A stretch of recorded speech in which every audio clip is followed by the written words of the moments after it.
Amém? Eu vou falar um pouco dentro do tema que vocês já estão, estudando aqui durante alguns domingos, sobre relacionamentos, família. Mas eu estava conversando com a pastora Grazi, que Deus colocou no meu coração uma palavra que diz respeito ao legado. Mas talvez eu vá abordar o legado de uma maneira diferente das que você já ouviu. Porque legado nós sabemos que é uma herança, é algo que você constrói e deixa para alguém. Todos nós estamos construindo um legado de uma maneira ou de outra. Porque um dia, quando nós morremos e as pessoas se lembrarem de nós, elas vão se lembrar do nosso legado, daquilo que nós fizemos durante toda a nossa vida. E nós podemos deixar legados bons ou ruins. Quando nós ouvimos falar, por exemplo, em Nelson Mandela, vem à nossa mente um homem de paz, um homem que deixou um legado de paz, porque ele construiu vida, ele trouxe vida, ele foi um construtor da paz. Mas quando nós ouvimos falar, por exemplo, de Hitler, nós lembramos de um homem que deixou um legado de guerra, de morte. Então, o legado sempre será deixado. E a palavra de Deus também nos dá alguns exemplos. Há um rei que está em 2 Crônicas, você não precisa abrir ainda, chamado Jeorão. Ele assumiu o reino com 32 anos, e a Bíblia diz que ele reinou durante 8 anos. E quando ele morreu, isso está lá em 2 Crônicas 21, versículo 20, diz assim ali, e morreu sem que ninguém lamentasse. É alguém que morreu literalmente sem deixar saudades. Porque foi um homem que deixou um legado de destruição entre aquele povo. Para você ter uma ideia, para ele assumir o trono, ele matou todos os seus irmãos, para que ele pudesse assumir. Então, deixou um legado de destruição. E também nós temos exemplos bons, muitos deles. Eu gosto muito do apóstolo Paulo. Você vê que ele escreve ao seu discípulo, que foi Timóteo, alguém que viu de perto e que usufruiu desse legado dele. Ele escreve no final da sua vida, combati o bom combate, completei a carreira, guardei a fé. É um homem extraordinário, que até hoje nós olhamos para o legado dele, nos inspiramos no legado dele, somos ensinados pelo legado dele. Eu não sei você, mas eu, quando chegar no céu, eu quero ver o apóstolo Paulo. Tem muitos que a gente quer ver, mas Paulo... inclusive eu vou ter uma pergunta para ele. Qual era o espinho na carne? Que eu não sei você, mas eu morro de curiosidade, A gente não sabe se era uma mulher, tem gente que fala que era a esposa, o espinho na carne, Que se era uma doença. O que era? Ninguém sabe. Há várias teorias, mas a Bíblia não diz, Então, nós vamos perguntar para ele. Eu acho que não sou só eu que vou querer saber. Eu acho que vai ter que ter um auditório lá para ele explicar essa história de espinho na carne. Mas, enfim, todos nós estamos construindo uma história e, com certeza, as pessoas que mais se lembrarão de quem nós fomos em vida são as pessoas que estão dentro da nossa casa. Então, eu quero falar um pouquinho com você sobre o legado na família, mais especificamente entre pais e filhos. Quem aqui tem filhos? Levante a sua mão. Todos os outros são filhos, Até quem levantou a mão também é filho. Então, nós vamos falar um pouquinho sobre esse legado em família. E, para isso, nós vamos ler um texto em Gênesis 26, no versículo 12 ao 33. Esse texto, se puder, não sei se vocês projetam, Gênesis 26, de 12 a 33.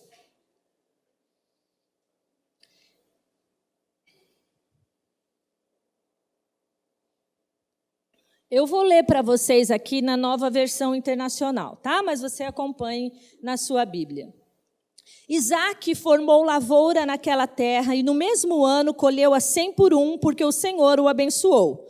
O homem enriqueceu e a sua riqueza continuou a aumentar até que ficou riquíssimo.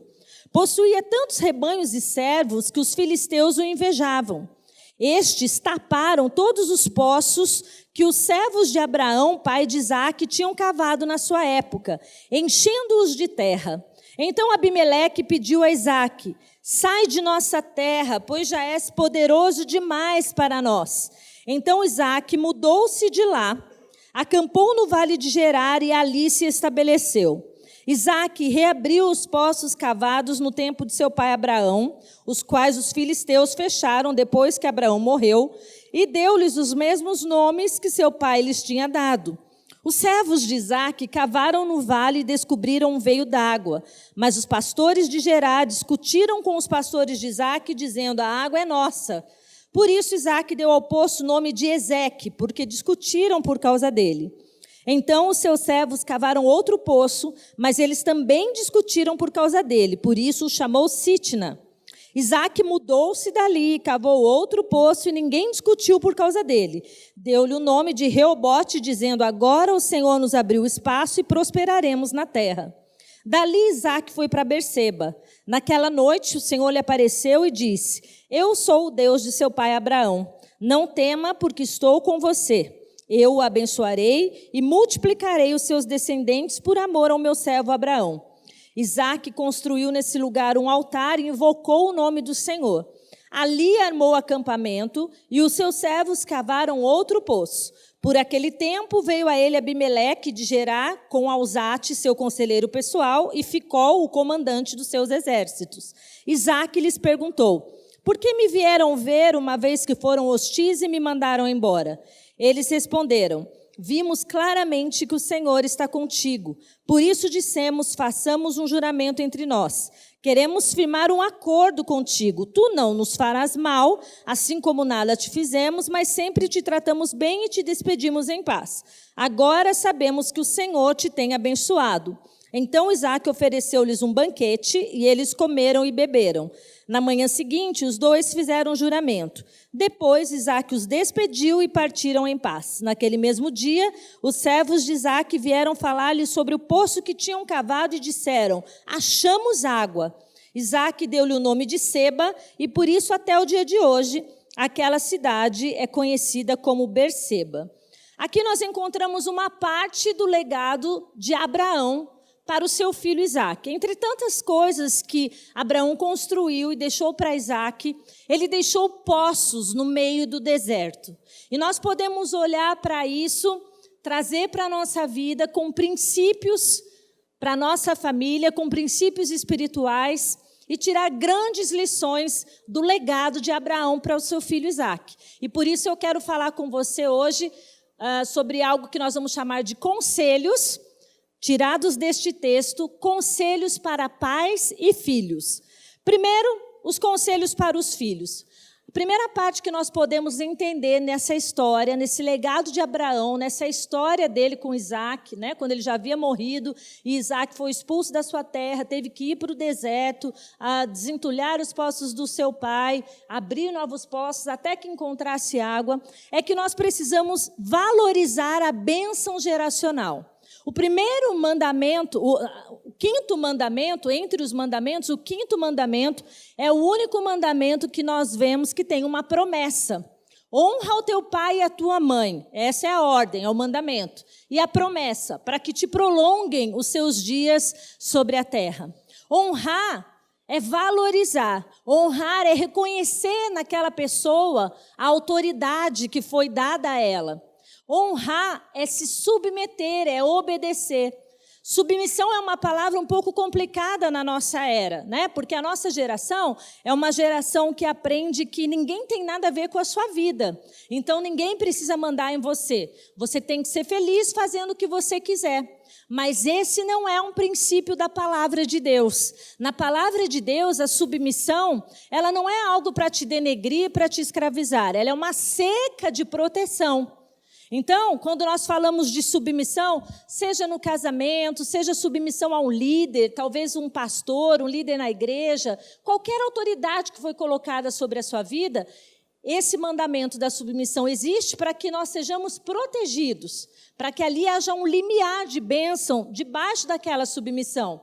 E quando nós falamos aí da submissão aos pais, da honra aos pais, nós estamos falando de uma cerca de proteção. E é por isso que a palavra de Deus diz que se você honra o pai e a mãe, se você se submete, se você obedece, os seus dias se prolongam. Porque você vai estar protegido sob a autoridade dos seus pais, pela autoridade dos seus pais. Então, a submissão é uma cerca de proteção e nós precisamos estar dentro dela. Quando nós casamos, essa cerca de proteção muda de lugar, né? Porque aí você não vai mais ser obediente ao que os seus pais dizem. Nós temos uma outra vida como casal. Mas ainda assim, nós devemos continuar honrando os nossos pais, valorizando, reconhecendo neles a autoridade até o fim da vida deles. Porque todo pai e mãe abre caminho para que os seus filhos alcancem lugares melhores do que eles. Quem aqui é pai e mãe sabe do que eu estou falando. Nós desejamos que os nossos filhos sejam muito melhores do que nós. Se a gente pudesse colocar isso dentro da cabeça de cada um, né? Que tudo que nós fazemos é pensando no melhor para ele. Então, filhos, você que ainda está em idade aí, criança, adolescente, jovem, ainda mora com os seus pais, valorize a bênção dos seus pais. Valorize que tudo que eles fazem por você, essa cerca de proteção, é pensando no seu melhor. Nós vivemos hoje numa era de muita informação, uma geração que é muito conectada, que é muito influenciada, mas nós não podemos nos esquecer que ainda que exista todo o conhecimento do mundo ao nosso alcance, nós não podemos desprezar a experiência dos mais velhos. Nós precisamos honrar aquelas pessoas que já cavaram poços no deserto para deixar para nós. Se nós estamos aqui, é porque, de alguma maneira, alguém cavou o poço no deserto para que nós chegássemos até aqui. Alguém construiu um legado para que nós estivéssemos nos inspirando e pudéssemos chegar até aqui, em todas as áreas da nossa vida. Não despreze os poços deixados por seus pais, porque eles poderão ser a salvação quando você passar pelo deserto. E eu quero te falar que talvez você seja novinho ou fale assim, nem estou no deserto, mas um dia você vai passar. Sempre que nós estamos almejando uma terra prometida, o deserto vai estar no caminho. Você pode ter certeza disso. E é nessa hora que o legado dos nossos pais, dos nossos líderes, das autoridades sobre nós, vai fazer toda a diferença, nos dando água, nos dando vida, quando vier a sequidão, quando nós estivermos passando no meio do deserto. Sabe aquele conselho, aquela palavra de sabedoria que você tanto procura através dos influenciadores digitais? Talvez essa palavra esteja dentro da tua casa e você ainda não ouviu porque não deu oportunidade. Talvez você esteja desprezando os conselhos dos seus pais, achando que é só aquela youtuber famosa que sabe da vida. Vou te falar que ela não sabe, não. Quem sabe da vida é quem já passou pelo deserto e construiu o poço nele. Tirou a água do deserto e hoje tem essa água para oferecer a você. Então, primeiro conselho para os filhos, valorize a bênção geracional. Em segundo lugar, o outro conselho, ainda para os filhos, desentulhe os poços. Os inimigos entulharam os poços que Abraão deixou para Isaac. Entulharam por inveja, porque acharam que Isaac estava ficando muito próspero, muito rico, porque é um contexto aí que aquela região era uma região desértica. Então, quem estava morando em lugares onde havia mais poços, naturalmente enriquecia mais, porque tinha água para o rebanho, tinha água para a família, tinha água para plantar. Então, os inimigos, com inveja da riqueza de Isaac, foram lá e entulharam os poços. Muitas vezes na nossa vida, quando você estiver próximo a alcançar o seu objetivo, os inimigos vão tentar entulhar os seus poços. Virão com palavras negativas, virão falando o contrário daquilo que você aprendeu, vão tentar te enganar, porque eles não querem que você encontre essa fonte que vai te trazer vida. Eles não querem que você siga esse legado, que você viva esse legado. Mas experimente retirar os entulhos, abra a sua visão, tira da sua mente, da sua visão, tudo aquilo que está entulhando os poços que os seus pais ou que as autoridades deixaram para você, porque ali tem a vida que você pode estar precisando neste momento. Abra a sua visão, não caia na cilada de se achar suficiente. Não despreze os poços que já foram cavados com tanto sacrifício. Talvez você diga assim, mas os poços que os meus pais deixaram para mim, são poços de águas amargas. Se você vive essa situação, eu vou te dizer que nós temos um Deus que transforma as águas amargas em águas doces. Amém? Você pode seguir os conselhos, acima de tudo, do teu Pai, do nosso Pai eterno, que deixou fontes de vida. Ele é a própria fonte de vida. Ele é a vida, é a água que nós precisamos para sobreviver aos desertos.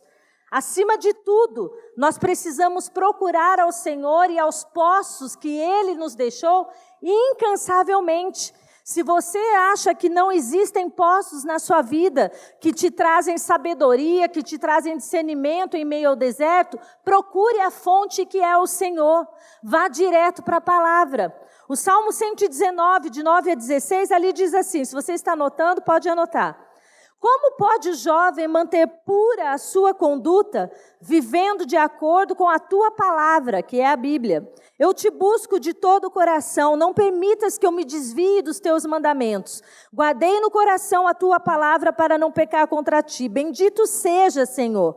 Ensina-me os teus decretos. Com os lábios repito todas as leis que promulgaste. Regozijo-me em seguir os seus testemunhos, como que se regozija com grandes riquezas. Meditarei nos teus preceitos e darei atenção às tuas veredas. Tenho prazer nos teus decretos. Não me esqueço da tua palavra. O que a Bíblia está dizendo é que nós precisamos guardar a palavra de Deus no coração para não pecarmos contra Ele. O que acontece na nossa geração de hoje é que as pessoas não leem a Bíblia, não guardam a palavra no coração, e aí não tem força o suficiente, não tem a água no meio do deserto e caem nas tentações. Como você pode manter puro o seu caminho? Guardando a palavra de Deus no seu coração. Mas essa palavra é você quem vai ter que guardar, não é o pastor aqui que vai colocar a Bíblia em você. Nós estamos aqui sempre, os seus pastores, os pastores que sobem aqui, nós estamos aqui em nome do Senhor, trazendo uma palavra, um estudo da Bíblia, mas a leitura da Bíblia, ninguém vem aqui e fala, hoje nós vamos ler o Evangelho de Mateus, e passa o culto inteiro lendo a Bíblia. É você quem precisa ler na tua casa, você precisa ler diariamente, você precisa investir tempo nisso, porque todas as nossas tomadas de decisões vão passar pela memória. A Bíblia está dizendo isso. Guardo no coração as tuas palavras para não pecar contra ti. De que maneira o jovem poderá guardar puro o seu caminho? Andando conforme a lei do Senhor. A Bíblia está dizendo isso, e a neurociência também comprova isso, que todas as nossas decisões, elas passam pela nossa memória. E a decisão vai ser tomada trilhando o caminho daquela memória que nos trouxe mais prazer. Você sabia disso? Então nós precisamos ter prazer no Senhor, ter prazer na palavra de Deus, encontrar esse prazer, buscar essa água lá no fundo do poço, se for preciso. Mas nós precisamos criar isso no nosso coração, na nossa mente, para que a gente consiga passar pelo deserto, para que isso se torne uma memória viva em nós e nós estejamos prontos quando vierem os dias maus. E eles estão já acontecendo. Os dias maus já estão aqui. Olha para o nosso mundo. Como é que a gente sobrevive a ele? Como é que os jovens sobrevivem a ele, os nossos filhos? É só com a palavra de Deus e com as experiências que nós temos com o Senhor. Muitas vezes nós cantamos, vocês cantam aqui aquela música, quem já pisou no Santo dos Santos, né? O que essa música fala? Quem já pisou no Santo dos Santos, em outro lugar, não sabe viver. Aí a pessoa canta aqui, e no outro dia está no prostíbulo, numa boate, num motel, adulterando. Vou te falar que você cantou da boca para fora. Porque lá o Senhor não estaria, né? Lá não é o Santo dos Santos. E você está cantando que quem já pisou no Santo dos Santos não sabe viver em outro lugar. Então, como é que você está indo lá? Avalie a sua vida. Será que você realmente já provou do Santo dos Santos? A gente costuma dizer que quem já provou o filé mignon, né, não quer roer osso. Mas, gente, eu vejo tanta gente que volta a roer osso que eu falo, não é possível, aquela pessoa não comeu o filé mignon, então. Ela pegou do estrogonofe só o caldinho, deixou a carne lá do lado. Não comeu o filé mignon. nós cantamos mentiras, nós declaramos mentiras, porque quando nós estivermos realmente na presença do Senhor, desfrutando da presença dEle, nós não vamos querer outra coisa para a nossa vida. Então, desentulhe os poços. Se você é alguém que perdeu o brilho nos olhos, talvez alguém que já é convertido há muito tempo e que se lembra, o primeiro amor, né? Naquela época que eu me converti, era tão cheio de fogo, tão cheio de paixão. O que foi que entulhou esse poço na sua vida? Abra a sua visão, busque de volta. O Senhor deseja ter você por perto de novo. Amém? Em segundo lugar, falamos aí dos conselhos para os filhos, então, valorize o legado, a bênção geracional, desentulhe os poços, mas agora vamos falar de alguns conselhos para os pais.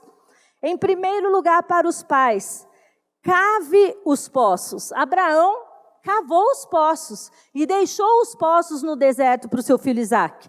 Deixe o legado de vida, o seu exemplo de honestidade, de obediência à palavra, seu exemplo de vida com Deus. Cabe a você cavar esses poços na vida dos seus filhos. Mas lembre-se também que os seus filhos têm um propósito e um destino individual. Nós precisamos nos lembrar disso e confiar na promessa. A Bíblia diz, ensina a criança no caminho em que ela deve andar. E ainda quando for velha, ela não se desviará dele. Você sabe que na concepção judaica, esse ensina a criança, ele é representado por não é um túnel, é uma cova. Tá? Imagine assim, um caminho daqui até lá, que é feito um buraco para você passar dentro. É assim o ensino, você levando o seu filho dentro desse buraco. Ele não tem para onde se desviar, mas ainda que ele dê um jeito de sair de lá, ele vai voltar, amém? Mas a palavra está dizendo, por isso que a palavra diz que ele não se desviará, porque não tem jeito. Pode ser que em alguns momentos ele pare, pode ser que em alguns momentos ele não queira prosseguir, mas nós precisamos crer nessas promessas.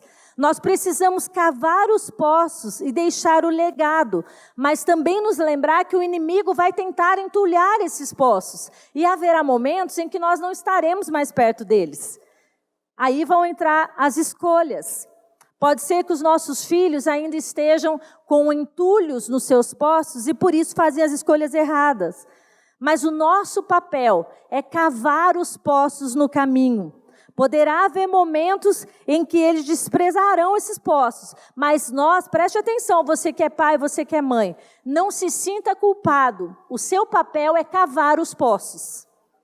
Os filhos vão usufruir dele, mas o nosso papel é cavar os poços. Eu falo sempre lá na minha igreja, as meninas até já me ouviram falar isso, provavelmente. Eu tenho uma filha de 15 anos. E o que eu e o Fabrício, que é o meu esposo, sempre dizemos a ela, é que nós sabemos que nós estamos ensinando para ela todos os preceitos que ela precisa para viver bem, para ser uma mulher de Deus. Mas haverá um momento em que ela fará suas escolhas. E eu não vou me sentir culpada se ela fizer uma escolha errada. Vou ficar muito triste, mas eu sei que eu estou ensinando e que aí foi uma escolha errada. Vou sempre querer ter ela perto de mim, vou amá-la incondicionalmente, mas eu não vou carregar essa culpa. Então, lembre-se disso, não carregue culpa. Nós vemos muitos pais que, por que o meu filho, né? Porque meu filho foi criado na igreja, eu ensinei no caminho, mas ele hoje está desviado. Por que isso acontece quando, né, vai para fora? Nós vemos muitas pessoas, homens e mulheres de Deus, que os filhos estão por caminhos tortuosos. Mas você se lembra de Judas? Ele andou com Jesus, ele teve a oportunidade de aprender diretamente com Jesus, e ainda assim roubou, se suicidou. Jesus não podia se sentir culpado pelas escolhas que ele fez. Não se sinta culpado, apenas cave os poços. E nunca é tarde para você cavar esses poços. Nunca é tarde. Não pense que você já não tem mais tempo para isso, porque os seus filhos já estão no pecado. Em 1 João 3,8, ali é uma palavra que diz assim, para isso Cristo se revelou, destruir as obras de Satanás. Se já há obras de Satanás nos poços que você deixou para os seus filhos, nos seus filhos, Creia que é para isso que Cristo se revelou. Nunca tudo estará perdido para aqueles que estão em Cristo Jesus. Amém? Sempre haverá uma saída, sempre haverá uma solução. Nós precisamos sempre nos lembrar disso. E com isso entra um segundo conselho. Ensine os seus filhos a cavar também. Conduza os seus filhos a ter experiências com o Espírito Santo. Mostre o caminho, proteja-o em oração, peça perdão, reconheça os seus erros. Mas lembre-se que Isaac prosperou com o legado do seu pai, mas alcançou uma bênção ainda maior quando ele mesmo cavou um poço e encontrou água lá. Os nossos filhos serão melhores do que nós. Traga a presença de Jesus para dentro da sua casa. Cabe a nós fazer isso, você que é mãe, você que é pai. Você que é filho também, adulto, você também tem essa responsabilidade. Traga a presença de Jesus para dentro da sua casa. É essa presença que vai criar em nós essas memórias com o Espírito Santo, para que nós possamos passar pelos dias maus, enfrentar os dias maus. É a presença de Jesus na nossa casa que fará diferença no nosso dia a dia. Traga a presença de Jesus ouvindo canções que edificam. Eu não sei como é o seu dia a dia, não conheço ninguém aqui. Conheço a Bruna, que está ali, né, Bruna? Conheço a Ingrid, conheço as meninas e a pastora Grazi, o pastor Marcelo, mas quantas vezes você já ouviu palavras que edificaram tanto a sua vida e no outro dia chega em casa e ouve, sei lá, aqueles funk que falam um monte de besteira? Gente, pelo amor de Deus, tem umas letras que eu não sei se é porque eu estou ficando velha, não, é porque eu sou uma mulher de Deus, que eu escuto às vezes em lojas, eu falo, gente, como que o povo consegue ouvir isso? Né? E aquilo vai entrando na memória, né? E a pessoa no subconsciente dela depois não sabe porque que as crianças estão crescendo já com 12 anos tendo relação sexual, 11 anos, crescendo depravadas na imoralidade, porque desde cedo estão lá cantando essas músicas, dançando e os pais achando bonitinho. Atraia a presença de Jesus dentro da sua casa. Ouça canções que te edificam. Tenha conversas edificantes dentro do seu lar. Profetize a palavra de Deus. Mas você só vai conseguir profetizar a palavra de Deus na sua casa se você ler essa palavra. Se você conhecer essa palavra. Não há oração mais poderosa do que a palavra de Deus. Você não precisa ir atrás de uma irmã do coque para orar por você. Né? Naquele momento difícil, porque aí todo mundo vai, não é verdade? Né? Pode ser o mais descolado, o mais tradicional, na hora que a coisa aperta, a irmã do coque, opa, vem aqui orar por mim. Não, a oração poderosa é aquela que você faz declarando a palavra de Deus, declarando as verdades da palavra sobre a sua vida, sobre a sua família. E há muitos versículos que falam sobre família, que declaram essas verdades. Deus é um Deus que ama famílias e se preocupa com a sua família. Isaías 65, 23, anote aí se você puder, para você declarar na sua casa. Isaías 65, 23 diz assim: não trabalharão inutilmente, nem gerarão filhos para a perdição, pois serão um povo abençoado pelo Senhor, ele e os seus descendentes. Olha que promessa linda! Se você é uma pessoa que tem filhos que estão longe de Deus, declare: eu não criei filhos para a perdição. A palavra está me dizendo isso, que os meus filhos, os meus descendentes serão abençoados. Meus filhos não vão povoar o inferno, eles vão povoar o céu. Amém? Declare essas verdades. Nós usamos a nossa boca para declarar tanta coisa. Eu tenho certeza que vocês aqui já aprenderam sobre isso, sobre o poder que há nas nossas palavras, daquilo que a gente diz, naquilo que a gente declara. No que isso pode fazer diferença na nossa vida. Isso é bíblico, isso é científico, essa é uma verdade, pode acreditar. O que sai da sua boca se torna uma verdade. Se você ficar insistentemente, todos os dias, declarando algo negativo dentro da sua casa, aquilo vai acontecer. E ao contrário, se você declarar a verdade da palavra, tudo aquilo que Deus prometeu, você vai conseguir passar pelos momentos de prova com muito mais tranquilidade. Uma hora você vai ver aquela palavra se concretizando. Não é mágica, é a verdade que a palavra nos ensina. Declare a palavra de Deus. Outro versículo para você guardar aí. Isaías 61:9.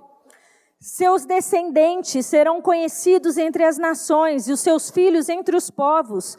Todos quantos os virem, os reconhecerão como família bendita do Senhor. Declare na tua casa, a minha família é uma família bendita do Senhor. Amém? Todos vão reconhecer as famílias daqui como famílias benditas do Senhor. Amém? Vamos declarar juntos, diga, a minha família será reconhecida como uma família bendita do Senhor. É a promessa de Deus para nós. Amém? É uma verdade que nós podemos usufruir dela, mas temos que trilhar pelo caminho, cavar os poços. Dá trabalho mesmo, né? Às vezes a gente quer uma coisa, podia ser mais fácil, né? O evangelho. Tem gente que fala assim, o evangelho é simples. É simples sim, gente, mas não é fácil não, né? É simples, mas não é simplório. Né? Aquela coisa assim, sem valor. Não, ele é muito valoroso, é um tesouro. Por isso ele é simples, acessível, mas ele exige de nós renúncia. Ele exige de nós santidade. O amor de Deus está à disposição incondicionalmente. Mas para provar da presença de Deus, para provar de tudo aquilo que Ele tem para você, você precisa renunciar a algumas coisas para não cair nas ciladas. Não tem a ver com Deus deixar de te amar, não é isso. Mas tem a ver com aquilo que nós vamos desfrutar nesta terra. Você vai fazer sua escolha, se você quer desfrutar aqui ou só lá na glória. Agora eu passo sofrendo mesmo. Não, não é essa a vida que Deus tem para você. Vocês vão aprender isso aqui com o pastor Marcelo, com certeza, nessa série de prosperidade, né? Tudo que Deus tem para nós e o nosso papel diante disso. Nós precisamos manifestar a alegria da salvação na nossa casa, para que estejamos desentulhando os poços, cavando os poços para os nossos filhos. Eu não sei que tipos de conversa você tem à mesa na sua casa, mas traga a alegria da salvação. Aproveite todos os momentos dos relacionamentos com os seus filhos, com o seu marido, com a sua esposa, para ver a presença de Deus. Tudo que acontece no seu dia a dia, Deus está presente. Aprenda a olhar isso, enxergar isso e ensinar isso aos seus filhos. Mesmo nos momentos de dificuldades, não seja uma pessoa murmuradora, fala tanto dentro de casa, Deus não está me ouvindo, fala mal do pastor, fala mal da igreja, depois não sabe por que o filho não quer ir para a igreja. Aproveite os momentos na sua casa para desfrutar da presença de Deus. Construa esse legado ensinando os seus filhos a cavar, traga os seus filhos para a igreja, participe dos eventos da igreja. Na hora que a pastora Grazi falou aquilo ali, eu brinquei para a Evelyn e falei, aqui também, né? Gente, eu já falei isso também lá na igreja, Grazi, esse ano, acho que eu falei, gente, a pessoa fala que ama Jesus. Deixa eu te falar uma coisa, se você ama Jesus, você ama a sua igreja, porque a igreja é de Cristo, amém? E se você ama a sua igreja, você participa dela. Você quer que os eventos sejam um sucesso. É a verdade. E os pastores, normalmente a gente sonha tanto, a gente ora, a gente sabe que tem propósito. Porque como a pastora Grazi falou aqui, não é evento atrás de evento, é um propósito. Não encare como um evento, encare como um propósito. Eu falo isso lá na igreja e aí a pessoa perde. É uma vez por ano e a pessoa, não, eu tenho aniversário de 1 ano da minha vizinha. Ou então um membro da igreja mesmo marca bem naquele dia uma comemoração. Ame a sua igreja, amém? Isso também faz parte de cavar os poços, ensinar os nossos filhos a amarem a igreja, para que depois eles não se tornem desigrejados, que só falam mal de igreja, que é um plano de Satanás para destruir a igreja do Senhor. Mas não vai ser destruída, porque a maior é o que está em nós, amém? E a palavra de Deus diz que são as portas do inferno que não prevalecem contra a igreja, não o contrário. Mas nós vemos hoje uma geração perdida, enganada, porque começa dentro de casa. Pais que não estão cavando os poços para os seus filhos. Pais que não estão ensinando os seus filhos no caminho. Eles querem ensinar o caminho. Vai você. Mas a palavra não diz ensine o caminho para que ele vá. É ensine no caminho, vai junto com ele. Amém? Aproveite os momentos de comunhão na sua casa. A mesa é um lugar profético nas Escrituras, é um lugar de cura, de restauração. A mesa é um lugar para você trazer a bênção e a presença de Jesus, não um lugar para discussões. Eu não sei aqui dos que são casados, se tem marido aqui, que na hora do almoço quer ir para a sala assistir o Globo Esporte. Mas eu vou te falar, aproveite os momentos com a sua família. Aproveite os momentos. E hoje nós temos muito pouco tempo com aqueles que estão na nossa casa. Né? Vocês aqui, eu moro numa cidade, gente, que tem 23 mil habitantes. Acho que 25 mil agora, né? O pessoal fala. Quando eu mudei para lá, tinha 11 mil. Então, é assim, o lugar que é longe, a gente vai a pé em 20 minutos, né? Ah, é longe. O pessoal fala, a célula é longe. Eu falo, mas, gente, o que é longe aqui nessa cidade, né? Não tem longe. E ainda por cima é tudo reto. Quando eu mudei para lá, o povo falava, a gente vai orar no monte. Eu falava, mas que monte? Mas é verdade, não tem nenhum monte. As meninas estão de prova. Tem algum monte lá? Não tem. Tanto que o nome é Chapadão. Não é Chapadão porque a gente é chapadão, não, tá? É Chapadão porque é reto, assim, não tem nada. É a área de plantio agrícola. Então, quando eu mudei para lá, a gente via isso. Lá é tudo tão perto. Lá a gente vai para a igreja em 1 minutinho. E ali, quando a gente sai para o trabalho, você consegue ir em casa almoçar, né? Tá todo mundo junto. Eu sei que em cidade grande é outro ritmo, né? Talvez você passe os dias, o dia longe dos seus filhos, cada um chega em casa para comer num horário, mas então priorize pelo menos uma vez na semana para ter aquele momento em família, né? Priorize um tempo de qualidade. Priorize, valorize isso. Porque é muito importante. A palavra de Deus nos diz que a mesa é um lugar de confrontar os inimigos. No Salmo 23, Davi diz, prepara-me uma mesa na presença dos meus inimigos. Sabe o que eu aprendi? Que também no contexto judaico, o limiar, eles chamam de limiar, né, da casa, a área ali da casa, né, o ambiente. O limiar, ele é muito respeitado. Então, por exemplo, se tinha um escravo fugindo e ele era acolhido numa casa e a pessoa oferecia para ele uma refeição, se ele se assentava à mesa, quem estava à procura dele, perseguindo, podia chegar, olhar da janela, mas não podia entrar para pegar. E eles respeitam muito esse limiar da casa, da autoridade que existe sobre o dono daquela casa. Então, é nesse contexto que Davi diz que Deus prepara uma mesa na presença dos meus inimigos. Porque se Deus está ali te oferecer uma refeição, o inimigo não pode te pegar, não pode entrar.